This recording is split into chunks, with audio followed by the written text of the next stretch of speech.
Tonight on Nova, a scientific expedition sets off to explore the waters of Vancouver Island, once called the Island of Whales. This rugged coastline was then home to thousands of whales, greys, killers, and humpbacks. In the last century, their numbers drastically declined. Can the whales make a comeback? Gregory Peck narrates a spectacular voyage of discovery, Swimming with Whales.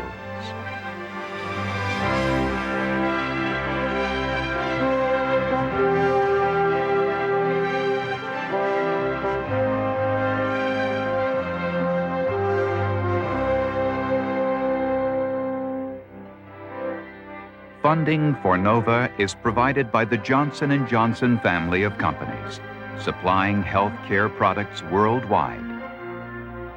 And Lockheed, a bold new force in systems engineering, management, and technology services for defense, space, and industry.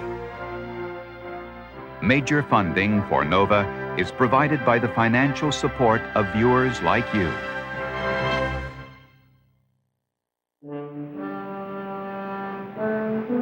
200 years ago, an English sea captain, George Vancouver, came here to the west coast of Canada looking for a shortcut to China. He found instead a magnificent island of forest and streams and bountiful seas.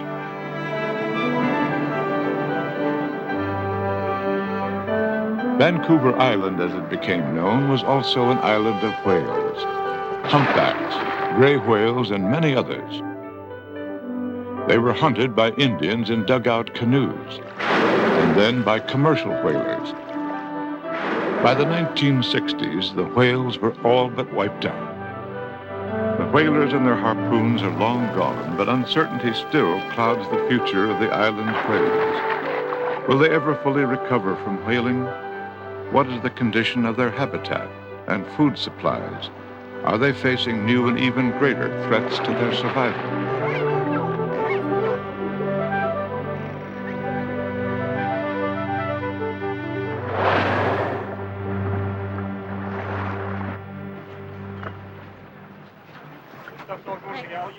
At the port of Vancouver, the schooner John Muir is readied for an expedition by Canadian scientists. Their mission will be an inquiry into the future of whales around Vancouver Island. Yeah, get the end of it under the rail. Okay.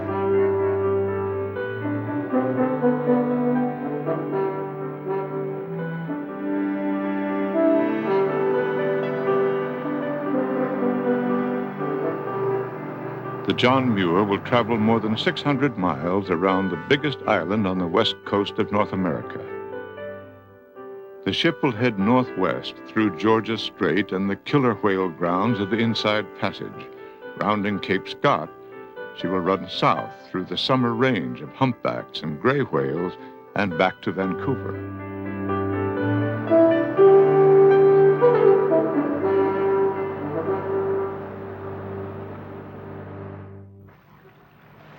The trip begins with a day-long run up Georgia Strait. The team uses the time to plan for the work ahead. On here. Yeah. And we could end up pointing the highlights. Individually, each of these scientists has done pioneering research on whales. They are John Ford, a researcher in whale acoustics. Yeah, this one, for instance, I really had to... Okay, well, that you could... You gotta watch. That can be all... Mike Bigg, a world authority on killer whales. Graham Ellis, an expert in killer whale identification and behavior. Ian McCaskey, a specialist in seals, sea otters, and whales. And Jim Darling, the expedition leader and an authority on gray whales and humpbacks. They've been brought together on this mission by the West Coast Whale Research Foundation, combining their special skills to examine the outlook for whales around Vancouver Island.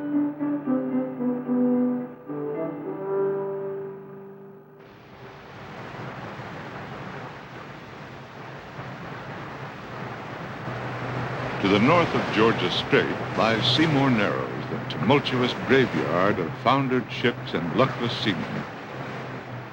Captain Rod McVicker has waited for the rapids to slow after the peak of the tide. At full flow, the 13-knot currents could swamp the 68-foot John Muir.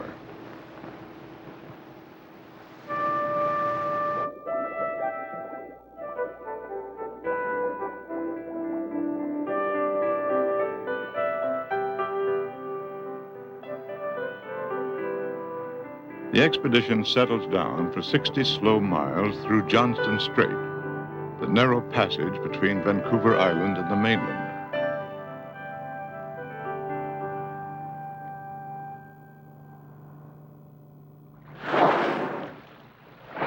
Suddenly, there are whales all around the John Muir. These are orcas, known by the name killer because they sometimes prey on other whales. I think it's just the rips, you know.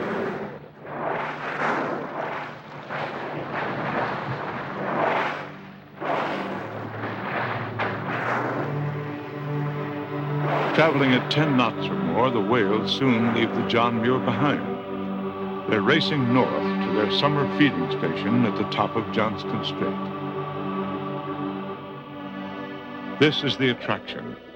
Huge schools of migrating salmon funneling into the strait from the open Pacific. The whales follow the fish in here in the early spring, in June, and The expedition has stopped at the village of Telegraph Cove, where the whales lie in wait for the salmon. They seem to move back up and get the next run of fish as they come through. Nowhere else in the world are killer whales so accessible for whale watching or research. From June to September, the whales take up residence in the strait. Day in and day out, they're followed and photographed from dawn to dusk. On the bluffs overlooking Johnston Strait, university students spend whole summers observing whale behavior. All this attention is a mixed blessing for the whales. Pod, Julia, way over there. Look towards shore. They have an admiring public and protected status under the law, but they're also being unavoidably disturbed. Killer whales depend mainly on hearing rather than sight to find their food and stay in touch with one another. Increasingly, their world is cluttered with our noise.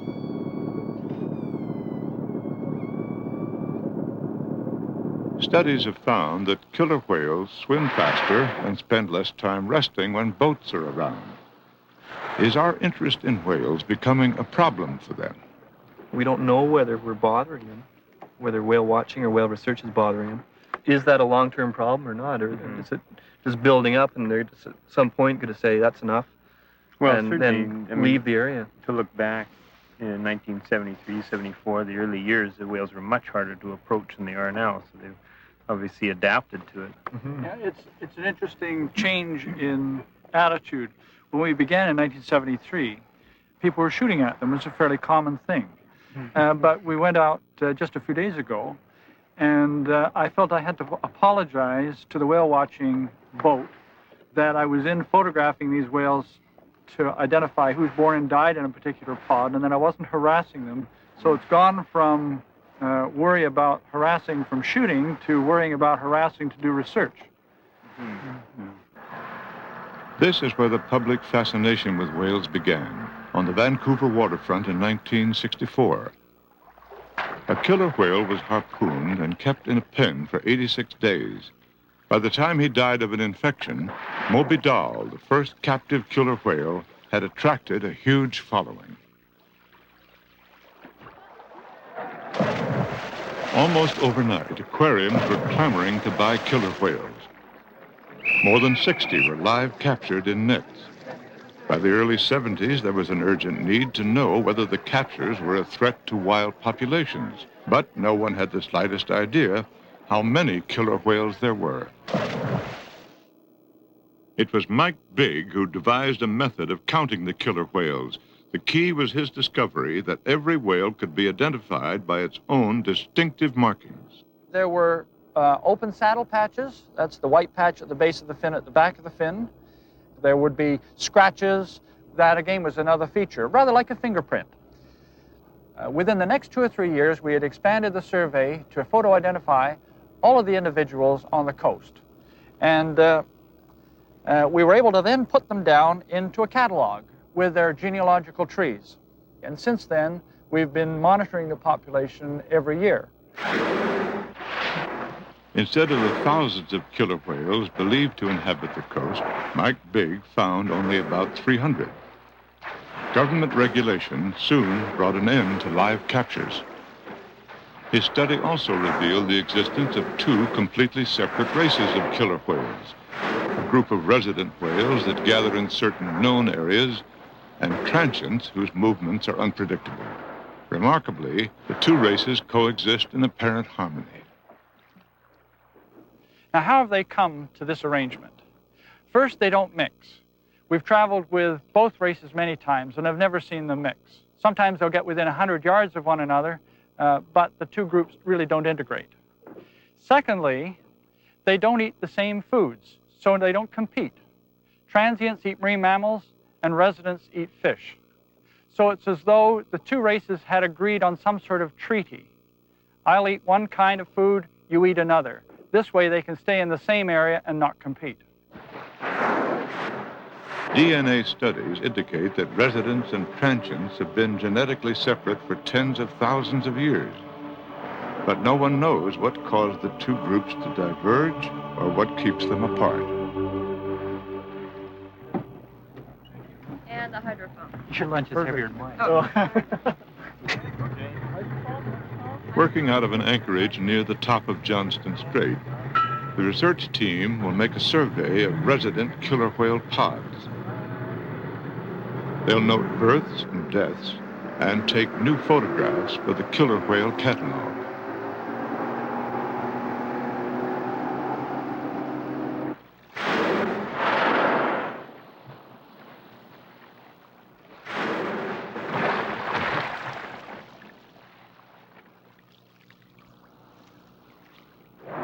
This group's the maternal group A30. We've been following this group now for almost 20 years. We have a mom. That's her A30 with the curved fin leading the pod. She's about 40 and the mother of 6 offspring, including a new calf, which will probably be her last. These are matrilineal families led by the oldest female. This bull with the tall fin is the oldest son, A6, born in 1965. A50, born in 1984, is a young female, and the pod's only hope for carrying on the maternal line, unless the new calf, which we see here, turns out to be a female. This is A38, the second oldest son, born in 1970. And the next is his younger brother, A39, now 14 and beginning to show the distinctive male fin. And again, the big male, A6. You might wonder, how do we determine the ages of these animals? Because we can't have followed an animal for 60 years to know that that's how old it was. Well, it turns out that we can do this because there's a most unusual feature of the biology of the animal, and that is it stays in its family group for its whole life. And so all we have to do is know who was born to whom, and then we can reconstruct the age of different individuals. The reconstruction is made easier by the similarity of killer whale and human life patterns. Whales pass through childhood, puberty, maturity, and death at almost exactly the same ages that we do.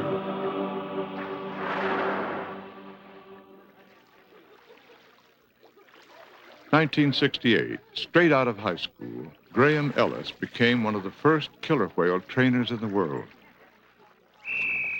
Nothing was known at that time about the nature of killer whale families.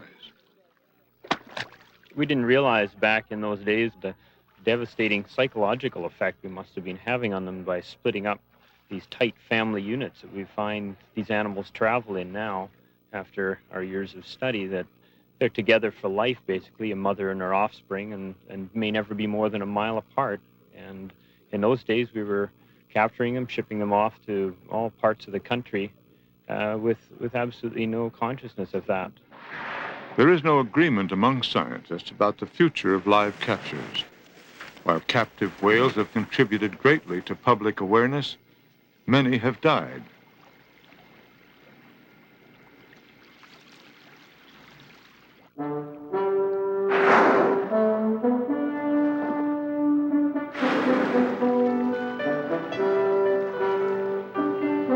In September, when the salmon are gone, the resident killer whales leave Johnston Strait.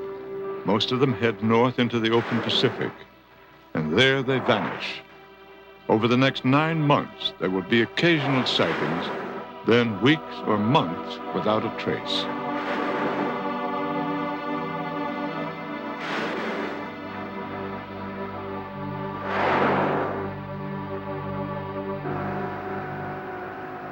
John Ford has run 30 miles ahead of the expedition. He's headed for Scarlet Point Lighthouse near the northern tip of Vancouver Island to check on a project that may one day chart the mysterious wanderings of killer whales. Hi, Athena. Hi, Darlene. Lightkeeper Darlene Tansky and her daughter Athena have volunteered to tape the sounds of passing whales. Good stuff. We just saw them off Pine Island there. We could just see them coming down. How many again? There's about 18 of them. Recently, they recorded the calls of a large pod in Queen Charlotte Strait. Whales as far as 10 miles from Scarlet Point can be heard underwater.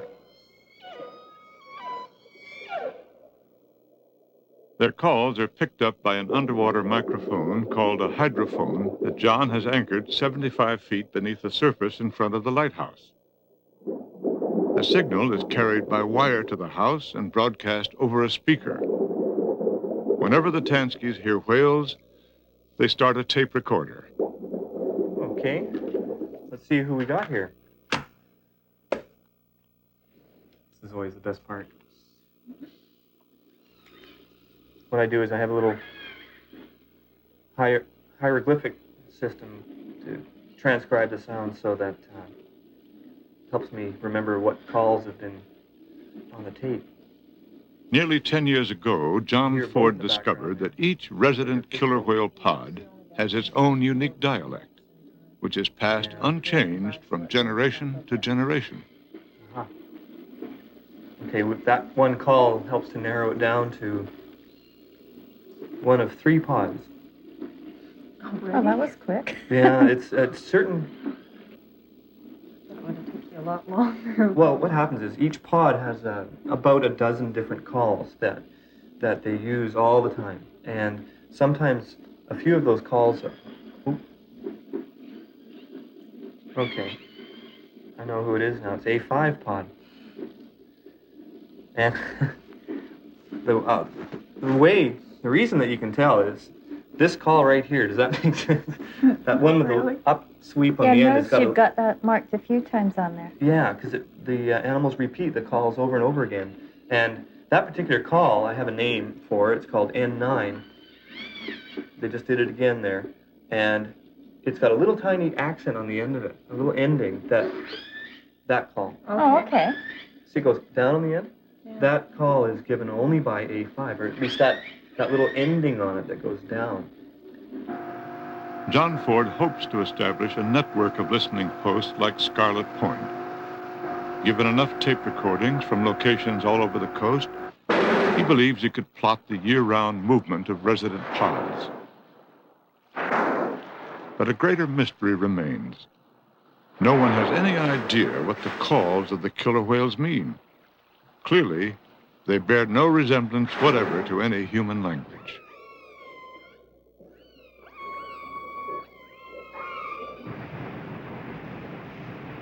This is where John Ford's analysis of dialects breaks down, with the transient killer whales.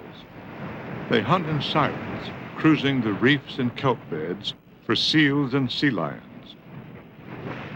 When they're not hunting, the transients can be extremely vocal, but they use no dialects that John Ford can yet identify.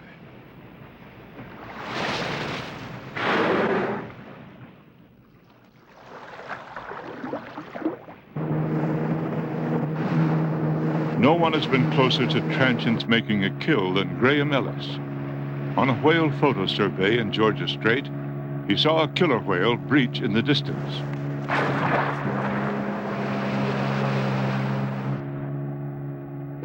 When he saw a second breach, he shut off his engine so the whales could hear their prey if they were hunting. The whales were moving fast, chasing something that Graham couldn't see. When they surfaced again, they were just beyond the stern, And then he saw what they were after. A young harbor seal that was trying to hide under the boat. The whale showed no fear of the boat. Closer and closer they came until they passed within inches, rocking the boat like a cork. The seal had disappeared. But then it bobbed up from its hiding place next to the motor and darted out into the open. Incredibly, it lunged at one of the whales. Close behind came another whale, and in a flash, it was all over.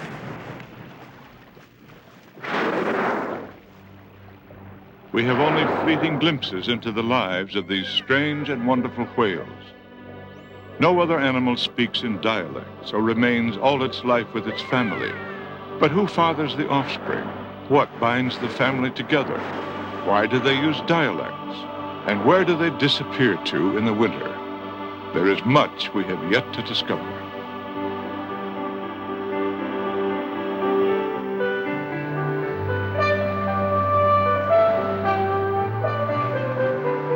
At the northeast corner of Vancouver Island, the John Muir meets the swells of the open Pacific.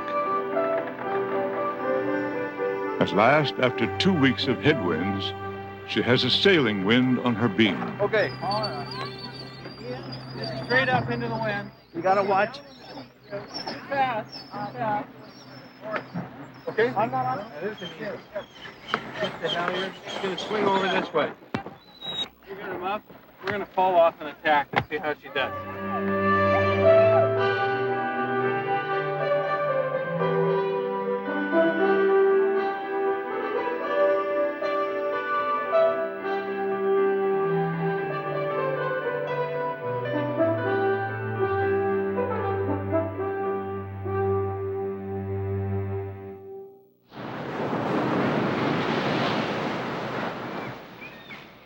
Just to the north of Vancouver Island, the expedition passes the stellar sea lion rookeries of the Scott Islands. Traditionally, these animals have been a food source for the transient killer whales. This is what remains of a population that was once slaughtered in the name of conserving salmon. Although sea lions were protected by law 20 years ago, they've never recovered. Overfishing has depleted their food supply, and now scientists suspect another, more ominous threat.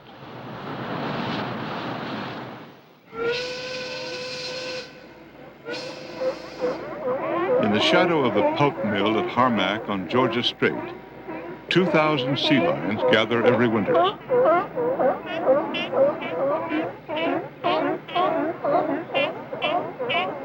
They come from rookeries scattered all the way from California to Alaska, including the Scott Islands, 200 miles to the north.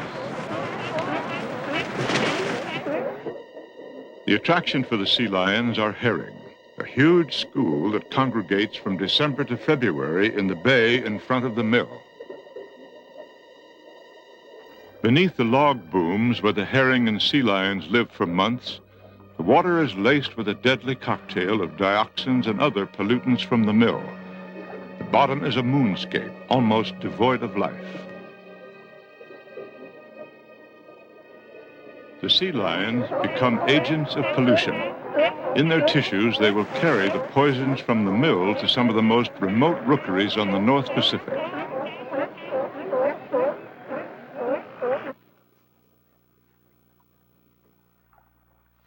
This animal is dying here. More and more along our coasts, we find our seals, sea lions, and whales are watching in on our beaches. And the most we can do is take a look at their tissues or stomach contents and search for heavy metals or other toxins. And although it's very difficult to determine whether or not the death of the animal is actually caused by the higher levels of pollutants in their bodies, it's beginning to be very suspicious. And unfortunately, this is becoming much more normal along our coast than it is unusual.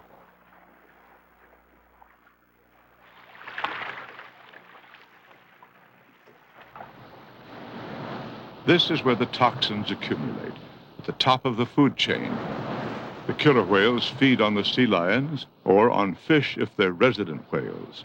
Either way, the toxins are concentrated in their bodies.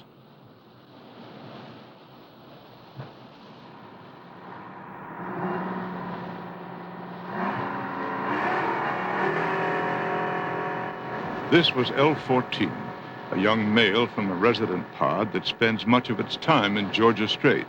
Tissue analysis will show that he carried a massive dose of mercury in his liver.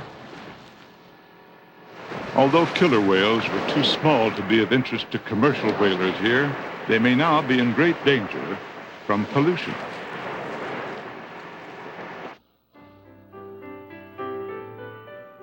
Cape Scott, the stormy northern tip of Vancouver Island.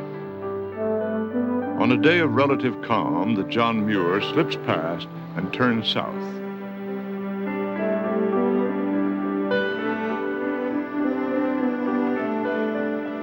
Whole days now pass without another boat in sight. This northwest coast of the island is deserted, abandoned by Indians, homesteaders, and finally by commercial whalers. The whalers hunted off the northwest coast of Vancouver Island for 2 decades after World War II. By the time the operation shut down in 1967, more than 10,000 whales had been killed.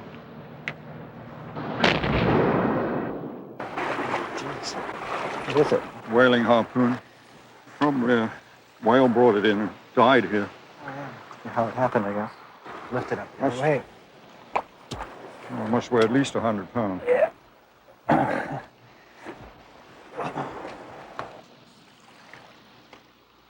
Let's take it. No, you can carry it.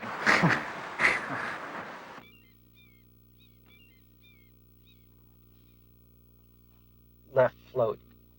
Saw one blue. Drift ship. Makes my logbook look absolutely verbose. Jim Darling has been reviewing the logbooks of the Vancouver Island whalers. Going down and down and down in all these years. If you look at this, for blue whales, like in '59, they took 28 right off here. And in '62, they took 27. 63, they took 30. In '64, they took 12. In '65, they took 9. In '66, none. In '67, none. And that was the end of the whale fishery along this coast. Ian McCaskey went to sea with the whalers to do research for the Fisheries Department. It's the cruelest way of killing an animal I can imagine. And I wonder how long it would have been tolerated if we had gone out in trucks and harpooned an elephant and dragged it back. Because it's exactly the same thing. Very dirty business, I think. When you're hunting wild populations, it seems the minute that you're hunting them for profit and to increase the value of shares in a company rather than for food, that's when everything changes. And I think that mainly because you can never satiate a share, the value of a share. It just, you have to have more and more and more and more, and there's never enough. And so you take it all. Several hundred whales are still being taken every year under international agreements that limit the kill. And a few lobby groups are campaigning for a return to full-scale commercial whaling.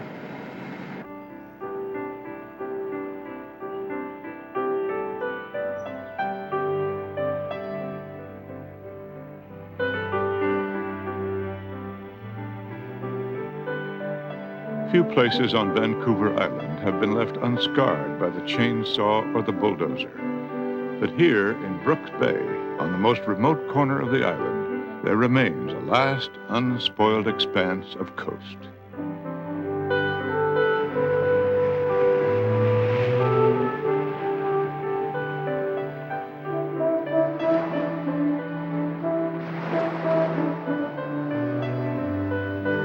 There were no whales to be found at Brooks, and yet the scientists lingered for 2 days, reluctant to leave the beaches and salt lagoons where no one comes for months on end.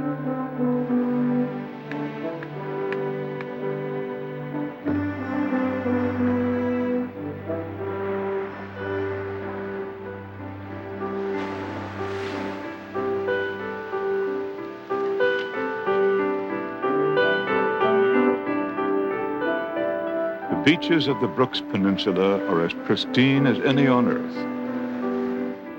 And yet, even here, there's no escape from the litter of civilization.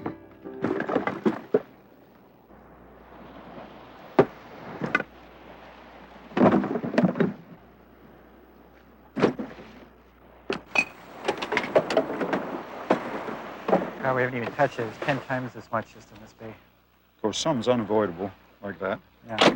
There's no excuse for that. Untold thousands of creatures are killed by plastic and nets.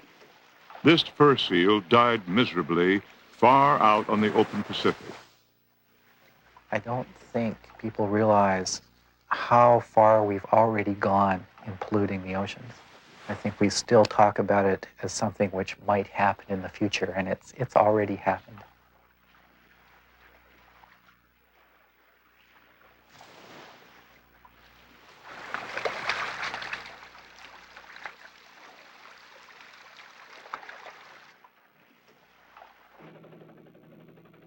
Like wild places everywhere, the Brooks Peninsula is under siege.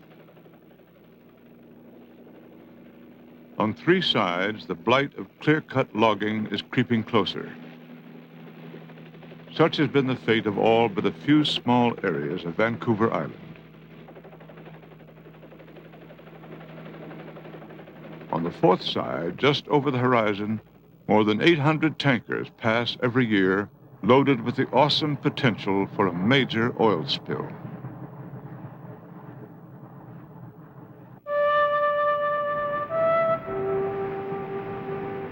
Just to the south of Brooks lie the magnificent Bunsby Islands. The expedition will pause here for a day to check on the progress of an animal that's dramatically altering the coastal ecosystem. Sea otters are the agents of the ecological changes taking place here. 20 years ago, they were brought back to the Bunsby Islands after they'd been hunted to extinction all over the British Columbia coast. Ian McCaskey headed up the Fisheries Department team that transplanted the otters from Alaska, where many had survived. Over the years, he has seen the otters work a remarkable transformation in the islands. The otters feed by preference on spiny urchins. Urchins, in turn, feed on kelp. Where there are no sea otters, urchins graze the kelp down to bedrock, producing a kind of undersea desert known as urchin barrens. Where there are sea otters, the urchins virtually disappear, and the kelp forest thrives, creating habitat for a rich complex of life. There's lots and lots of kelp up here in the Bunsbys, too. Fairly prolific. Well, that's quite a change from when I first came here. For the past 3 years, biologist Jane Watson has been studying the changes brought about by the otters. This is what Jane Watson has been documenting: the return of kelp beds that disappeared more than a century ago. Before the otters were killed off, the kelp grew so densely, Indians paddled their canoes behind it to take shelter from the ocean swells. So I'll go down and take a look at it and come up and tell you what I see. Okay? See you later.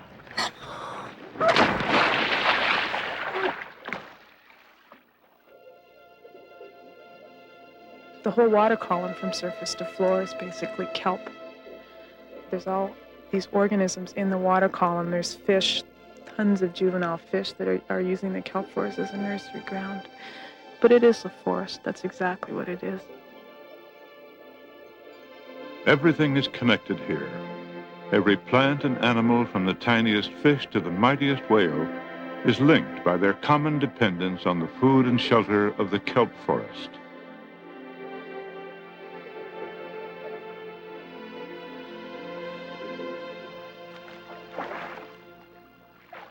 The changes are really dramatically rapid. Mm-hmm. The otters have been forced to eat other things, so they're eating snails, they're digging for surface clams, they're eating kelp crabs, they're eating a lot of the little snails on the kelp. I like to call that otter popcorn. just little things that they're forced to eat.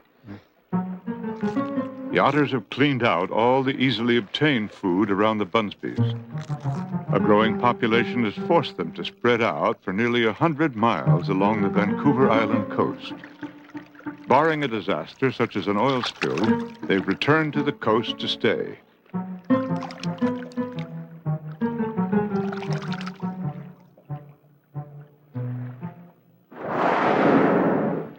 The return of the otters can only be a benefit for Pacific gray whales, the most abundant large whale on the coast. They find much of their food around kelp beds, and they use the kelp forest as a kind of daycare, where they park their young to hide them from transient killer whales. More kelp means more habitat, and eventually, perhaps, more gray whales.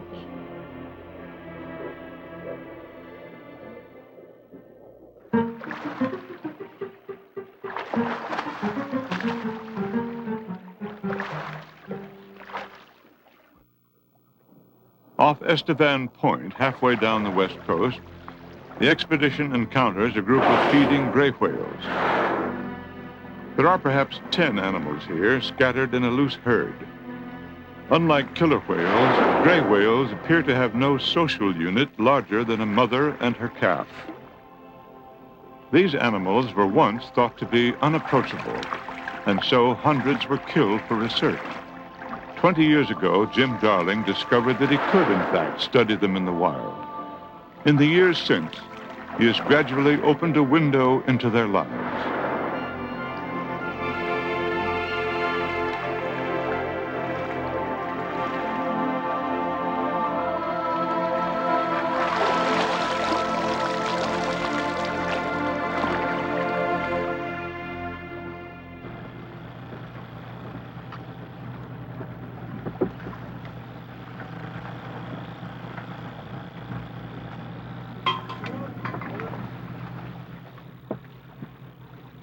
The day after the encounter with the gray whales, the John Muir tows a plankton net off Estevan Point to determine what they were eating.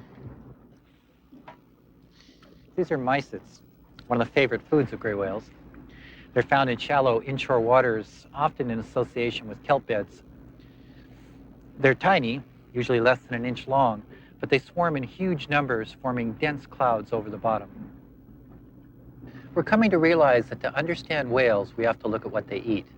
Virtually every aspect of a whale's life, their numbers, seasonal movements, annual migrations, social patterns, and even their shape is determined by what they eat.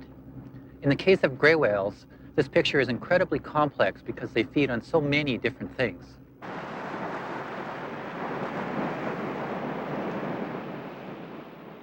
Each year in the stormy days of late winter, the first of the gray whales arrive off the west coast of Vancouver Island on their migration from Mexico.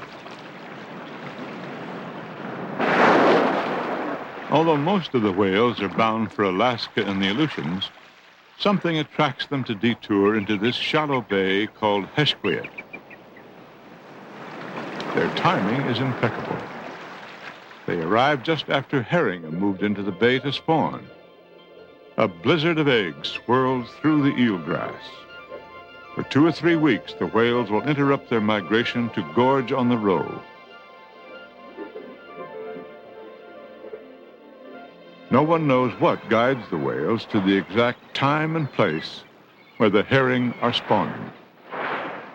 It's just this frantic activity which is occurring over a very short period of time. Hundreds of whales in this particular bay, and they're as far as you can see in all directions, and you sort of get this glimpse of just possibly this is how it was at one time. There's large numbers of whales in fairly small areas, and it's an incredible sight. Then they just all disappear within a few days and continue migrating north.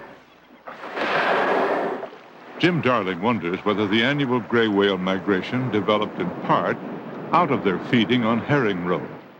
The spawning occurs progressively later from south to north, and the whales simply move from one ripe area to the next, all the way up the Pacific coast. When the herring spawning is over, gray whales can be seen offshore swimming with their mouths open as if they were taking bites of air and water. They're using the yellow baleen filters at the sides of their mouths to strain tiny crab larvae out of the water.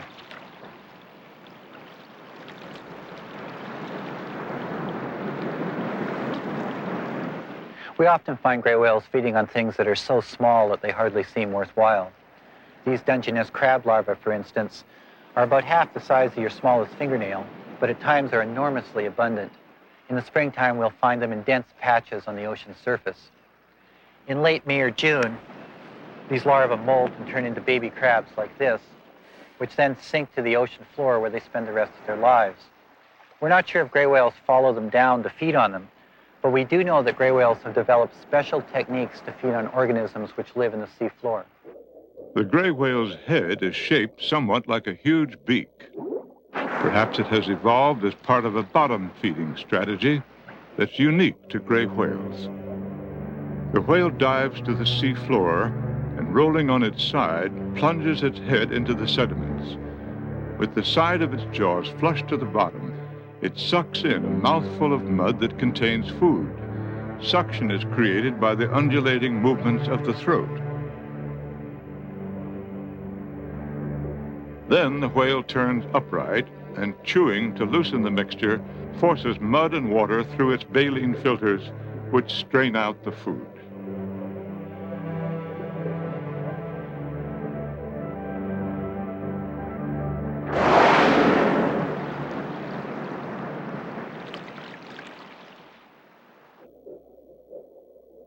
Where gray whales feed, the seafloor is pockmarked with the burrows of a complex community of organisms. There is always life to be found in these soft-bottom sediments. The whales use these places only for a limited time before they move elsewhere. Thus, they leave a seed stock of organisms to rebuild the community. Closest to the top of the sediments are ghost shrimps, one of the mainstays of the whale's diet.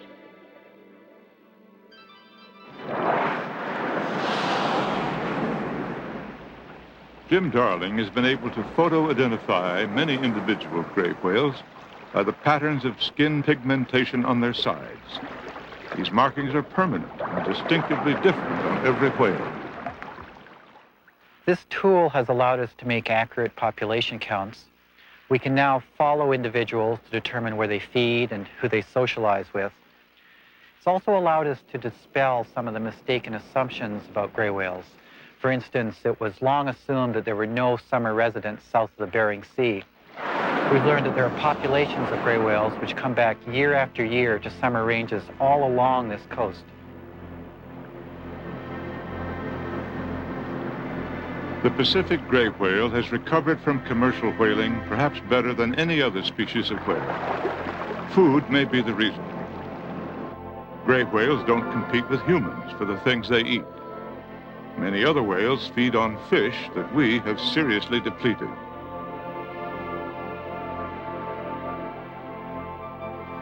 But gray whales are also vulnerable. As a coastal species, they live close to the sources of pollution, which will likely get worse as the shoreline is developed.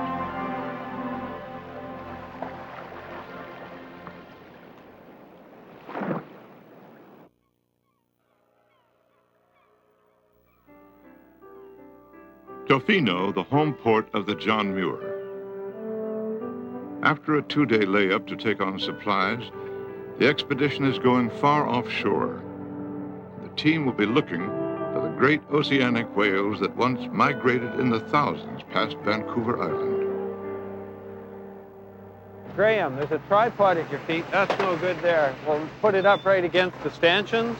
Told you now you're through with that. The search will take the John Muir 30 or perhaps 40 miles out onto the open Pacific. Everything must be tied down for rough seas. We'll get those cleaned up. And, oh, there's a plankton net here. Maybe, can you fit the plankton net in somehow? Okay, well, here's the island, and we're here. Here's where the whales are, just all in these shallow banks a little bit offshore. For the past 2 years, Jim Darling has been getting occasional reports of whales from fishing boats working the offshore banks. Okay, well, these are the sightings from the observers on the hake fishing boats from last year. The red ones are humpbacks and the green ones killer whales, and the rest of them are just other cetaceans. We're not sure which. Jim has made sightings himself from small boats, but this will be the first real search of the offshore banks since the days of the commercial whalers. I guess our job, Rod, is to get out here and to do some kind of systematic look at this area and see what we can find.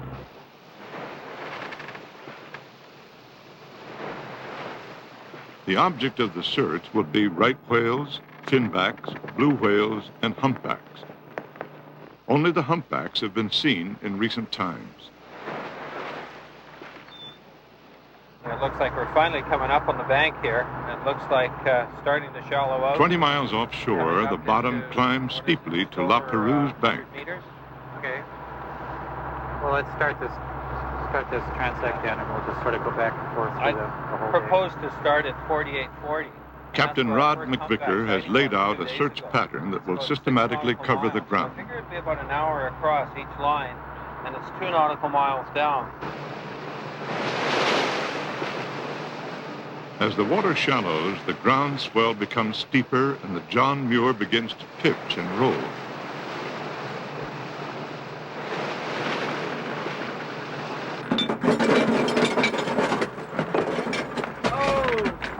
Starting to go. Like a cup of tea for the helmsman? Oh, sure you can. Okay.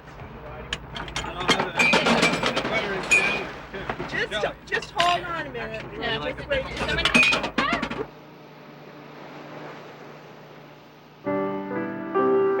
All eyes are on the water, but there's little to see.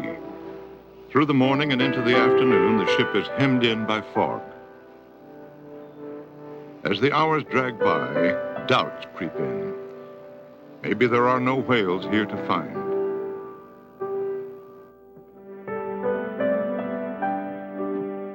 Just at dusk, the fog pulls back to the horizon, but it's already too dark to see if there are whales about.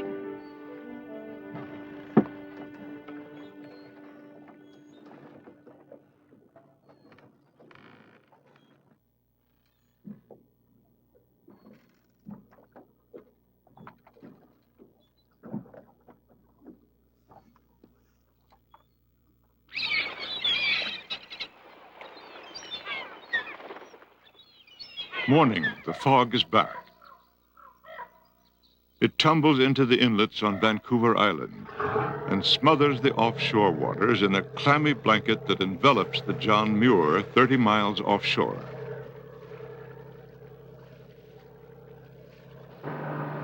Without much hope, the search resumes.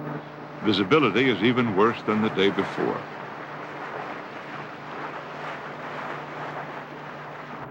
Oh, here comes a bunch of feet now. Yeah, okay. But right down near the At bottom, mid-morning, things take a turn for the better. 85 meters.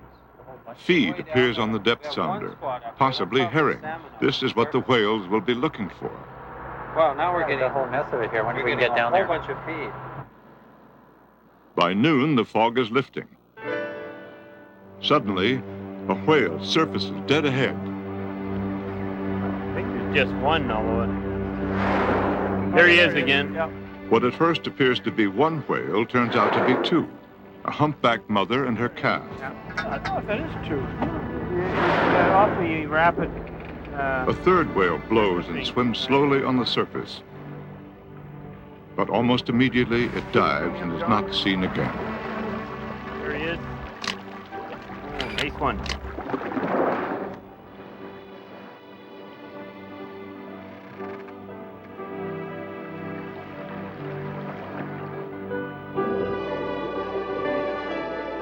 At one time, humpbacks were probably the most numerous of all the whales around Vancouver Island.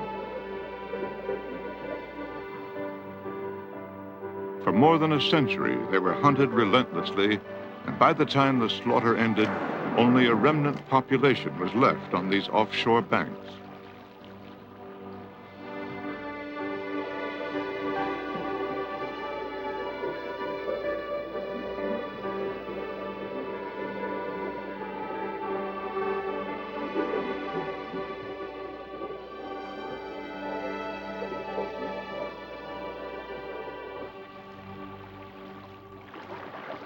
Finding the humpbacks is only the beginning of the expedition's work. Jim Darling hopes to identify and count as many whales as possible on the banks. For that, he needs photographs of the markings under their flukes.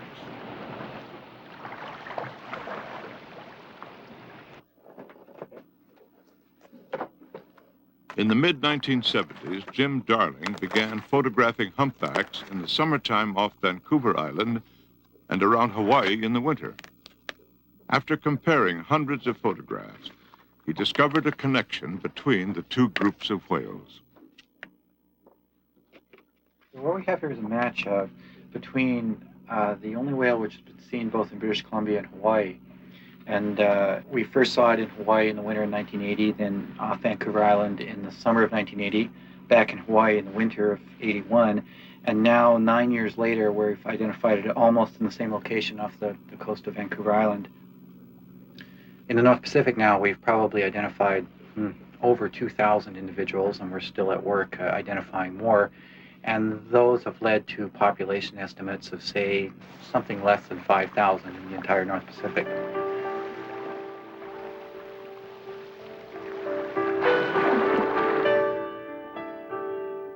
For 3 days, the search continues. Every day, whales are sighted and followed, but time after time, they turn out to be the same few animals.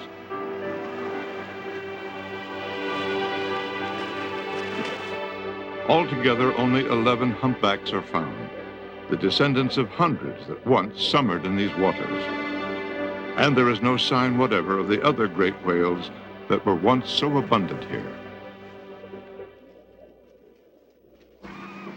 20 miles inshore from the John Muir, the fishing fleet heads in for the night. There may be a connection here with the scarcity of whales. In the winter months, some of these boats fish herring, a traditional food of whales around Vancouver Island. Herring stocks are down, which creates a potentially serious situation, especially for humpbacks. They have to store up body fat here to carry them through the winter months in tropical waters where they don't feed at all. And their food supply has been shrinking for a long time.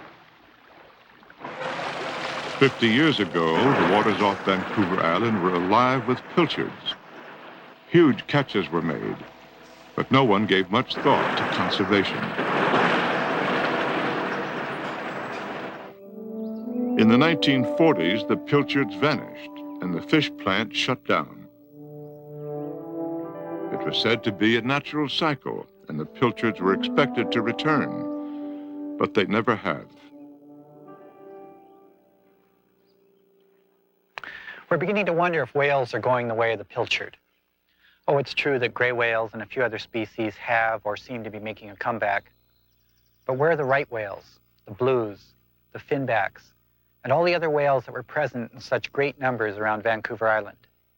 We're not finding them, and perhaps we're not going to.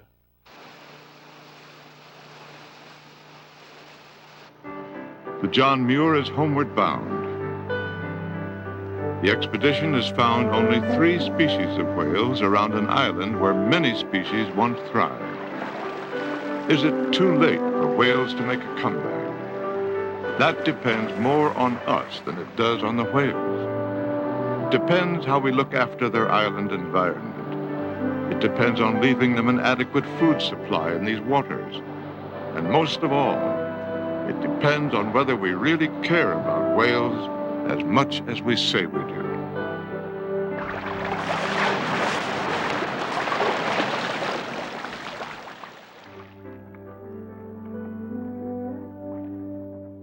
Whales have existed, I think, in our imaginations. There's still this feeling that these animals are these intelligent, creative animals which peacefully swim around thinking wise thoughts. They are, in fact, real animals with real needs. And the real creature is dying from pollution and dying from destruction of their habitat, destruction of their food supply. The question is, are we capable of saving the myth and losing the real animal?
Funding for NOVA is provided by the Johnson & Johnson family of companies, supplying health care products worldwide.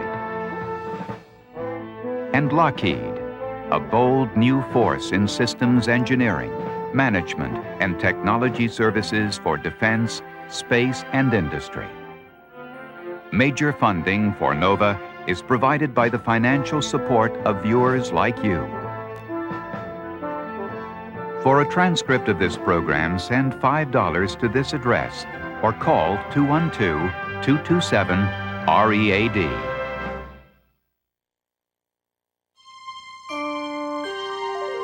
This is PBS.